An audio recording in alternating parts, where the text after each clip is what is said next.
What is it that gives your life a sense of meaning and purpose? Because once you find that, it puts you in your power place. See, if you know what your life work is, I encourage you to start working on it. If you can't do it all at one time, do just a little bit of it.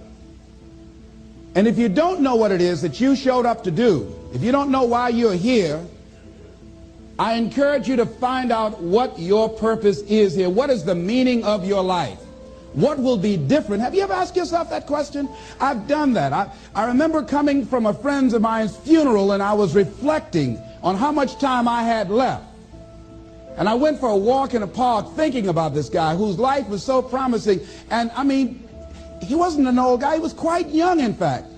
And I thought about all of the things that he said he was going to do, and he never got a chance to do those things. And I started thinking about my own life and how much time I had left to do the things that I would like to do. And at that time, I wasn't sure what my life purpose was, what my life's work was. I wasn't sure about it at that time. And I thought about it quite a lot. I had some idea, but I wasn't convinced, and I don't think I felt worthy. I didn't believe that it could be me to do this kind of work that I'm doing right now. And I say to you that if you begin to take a conscious effort to find out what it is that you're supposed to do, I say that it can literally save your life. I said that it can literally save your life. 85% of the American public, according to recent studies, are going to jobs that they hate, working on jobs that do not challenge them. They get sick thinking about going. Because, see, when you go to a job and you already know how far you can go, you can already see that proverbial glass ceiling. See, when you're going someplace and you already know how much you're going to make, you already know how far you can go, you're in a dead-end position. It erodes your self-esteem. It lowers your sense of yourself. It creates an inner turmoil. It creates an emptiness in you. So I say that your life is worth finding what it is that you're supposed to do. And I'm not saying quit your job. I'm saying find it and do just a little bit of it. Just start working at it just a little bit, but do find out what your work is and hold on to it, and don't let your dream go. Don't let it go. See, here's something else I want you to begin to look at. Why is it that most people don't pursue their dreams or don't do better than what they're doing if they're capable of doing it? I think that many of us don't go the next step because we don't know what to do yet.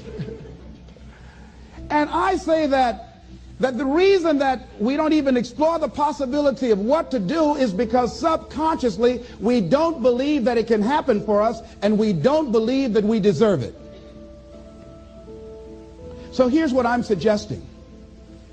How much time do you spend working on you? How much time do you spend every day working on your dream? In the last 90 days, how many books have you read?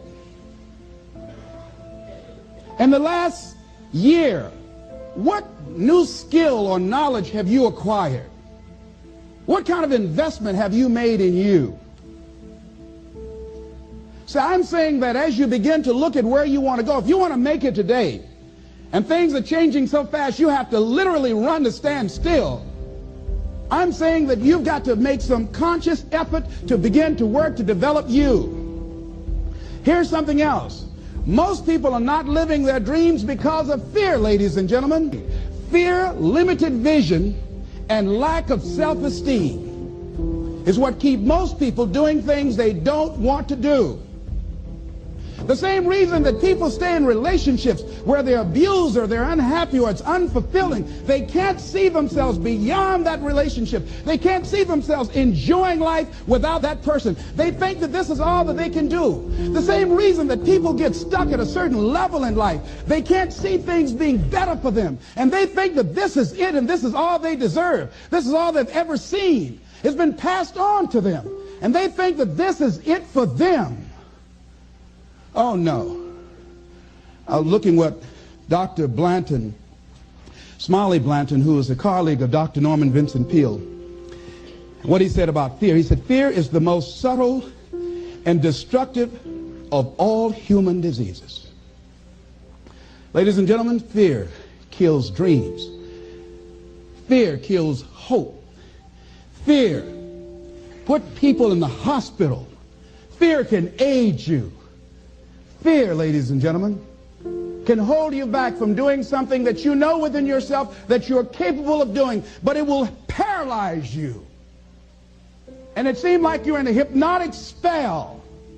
And I ask you a question, what is the benefit? What's the benefit of allowing fear to hold you back? What's the benefit of giving up on yourself, of not stepping out on life and taking life on? What is the benefit for you? What's the plus in that? It's one of the things I had to ask myself. So I didn't want to make any mistakes.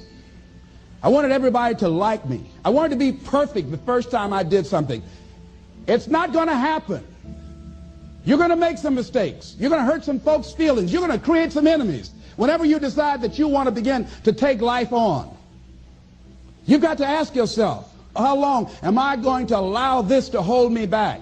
I like what Zig Ziglar says. He said, fear is false evidence appearing real. That is an illusion that we create in our mind. It is a state of mind that can be changed.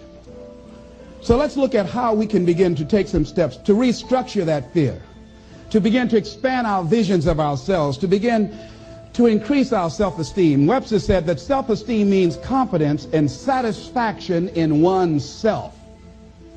Look at your life right now. Whatever you've done up to this point in time, your life is working. Whatever you have produced, it came out of you as a result of the kind of person that you have become. It's a result of your choices. It's a result of your consciousness. Now you have to ask yourself, are you satisfied with what you have produced? Is this what you want? Would you like for things to be better than this? Do you believe that you deserve better than this? Or are you content? This is it. You don't have to do anything else. That you've already resigned yourself in life and say, well, I'm happy. I'm not starving like the people in Calcutta. Are you allowing yourself to get off the hook like that? Or do you believe somewhere in the back of your mind or in your heart that there's some other great work for you to do? There's something else that life has for you. And that's why you're here. How do we handle this fear factor? How do we increase our self-esteem? You have to begin to fortify yourself. How do we do that? I believe that you have to begin to consciously monitor your inner conversation and start talking to yourself. Start building yourself up. Sometimes the only good things you will hear about you are the things that you say to you. So I'm saying learn to be your own booster. Start building yourself up. Start encouraging yourself. Start saying, I can do this. I can make this happen. When I started thinking about becoming a speaker, I said, yes, I can do this. I can make this happen. When I start trying to convince myself I can be a businessman after flopping and failing and losing thousands of dollars and feeling stupid and dumb and having people take advantage of me because of what I didn't know, I had to talk to myself because people were saying to me that I was dumb. And somewhere in the back of my mind, I was saying, you're right. Look at what I've done. I had to say, no, Les. Hey, come on, man. Get yourself together. You can handle this. You just haven't figured it out yet. It's all right. This is your training period. This is the tuition you have to pay for what you don't know. You can do this. Other people have done it. It doesn't take an Einstein. Get you some people that can teach you some stuff that you don't know. Get you some people that have done it successfully and learn from them. Take some seminars, workshops, read some books on how to manage a business. Change the way you see yourself and begin to tend to the personal details. Understand that nobody's going to take care of your business better than you. And when I start changing that kind of mindset of beating myself up because of my mistakes and start looking at the possibility of my doing better, of my making the adjustment that would enable me to do what I want to do successfully, things begin to change. And I say, stop beating up on yourself. You do it. I know you do it. I've done it. It's a natural inclination for us to put ourselves down. See, we are born negative, I think, in a negative consciousness because we live in a negative world. Here's some other things, ladies and gentlemen. Begin to guard your mind against negative programming, like turn off the television. Don't watch the news. So you've got to guard the kinds of things that you put in your mind. See, if you don't program your mind will be programmed, because human beings are goal-oriented. That's why we die of broken hearts early. That's why we're running through life to early graves. We're going through life, ladies and gentlemen, and I think that Henry David Thoreau said that most men live in quiet desperation. Most of us go through life running scared.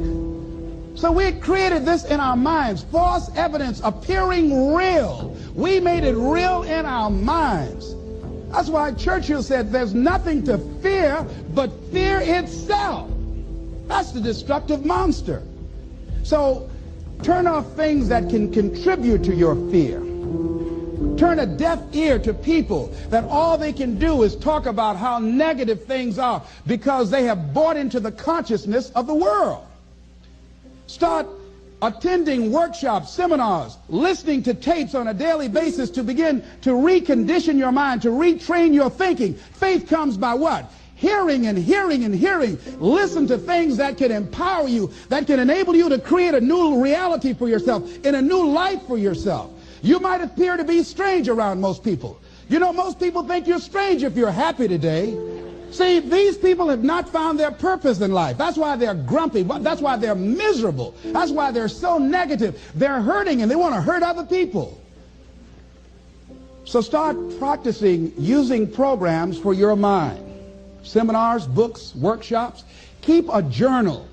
Record your thoughts. What's happening with you? Every day when you get up, have a journal near you. See, ladies and gentlemen, we get 3 to 4 thoughts a year that if we would act on those thoughts, they could change our life. What idea are you sitting on? Write your ideas down. And then, once you get that idea, take the leap. Take the leap. See, it's out here in the universe. If you don't take the plunge, I guarantee you, somebody else will. Take the plunge. Go into action. And ladies and gentlemen, you will be surprised how things will come together. You'll be surprised. Now, you're going to have some difficult challenges. I can tell you that now. Be aware of that. Things are not going to work out exactly right. For a time they will, sometimes. And that's when life is just playing a game with you. I want you to feel good and relax. But ladies and gentlemen, go into action with your dream. And don't avoid where the fights are. Get in the midst of the fight. Get knocked down so you can learn how to fight, so you can hold your position. See, most people don't get out in the arena of life because they don't want to fight. Most people don't get out there because they don't want to get knocked down. They don't want to be dropped to their knees. But see, you're going to be dropped whether you're on the field or whether or not you're sitting on the sidelines. You're going to be dropped.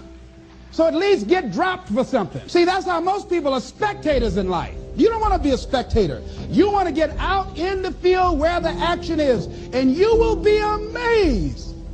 After the struggle, there will be a calm period and things will begin to click for you.